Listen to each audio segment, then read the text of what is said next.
white gel pen, and you always want to kind of practice on some paper, get it going. And then we can make the seed. Can you see that little detail? And make the seeds just, I don't know what am I making the seeds do? Yeah. And then I'm going to highlight some of these letters.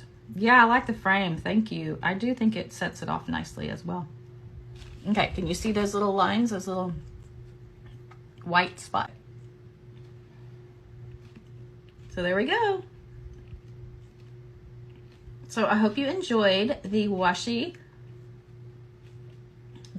class for June. So this is my launch, my June launch. So if you sign up, or if you're already in it, the 10th is the last day to sign up.